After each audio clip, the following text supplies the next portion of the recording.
governing New Patriotic Party has described former President John Mahama as a walking embodiment of corruption who has no moral right to speak on the phenomena. The former president, at the end of his thank you tour of Ghana's 16 regions, held a lecture at which he castigated government for what he said was the poor handling of corruption in the country. Now, the former president cited the PDS scandal and Mary, among others, as his evidence for what he said was the worsening corruption condition and the government of President Akufo-Addo.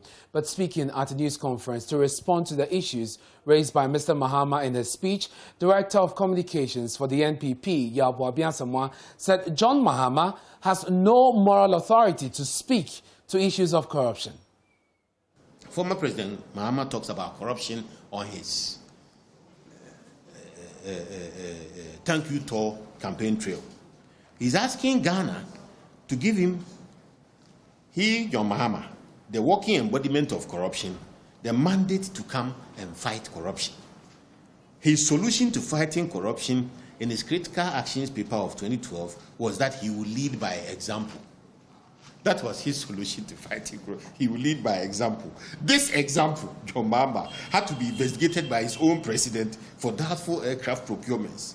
Is implicated as government official one in the Airbus bribery scandal and signed off on a $1.2 billion to deliver a project, $1.2 billion to deliver a project eventually done for $4.6 million, a difference of 26,000% in savings.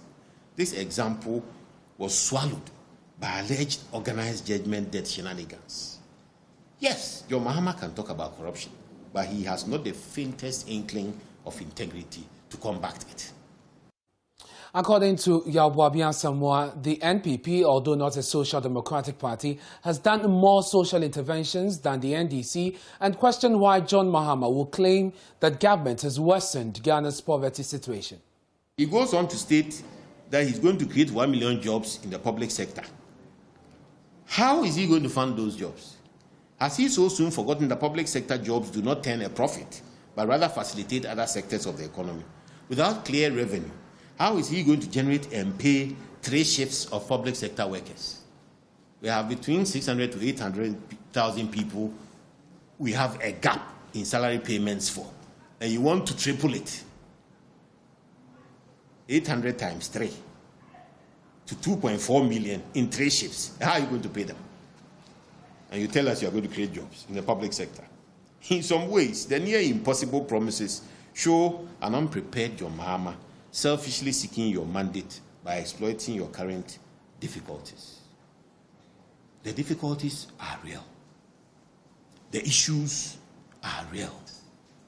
Fuel prices are real. But John Mahama and the NDC are not the solution. The CDD post-election 2020 survey is very clear.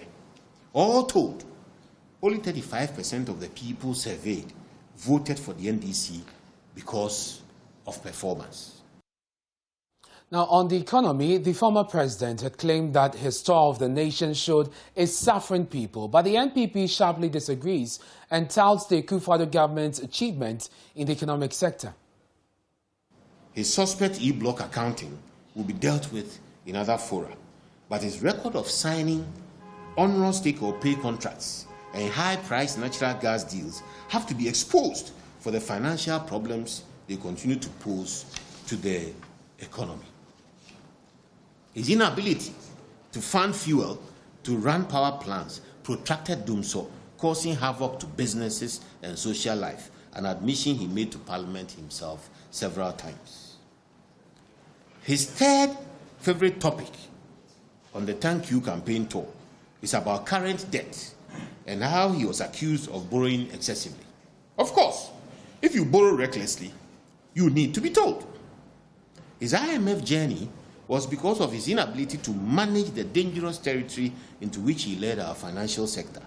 He confessed in Parliament himself how recklessly the financial sector had been mismanaged, leading to major losses in savings, incomes, and jobs for banks and savings and loans financial houses.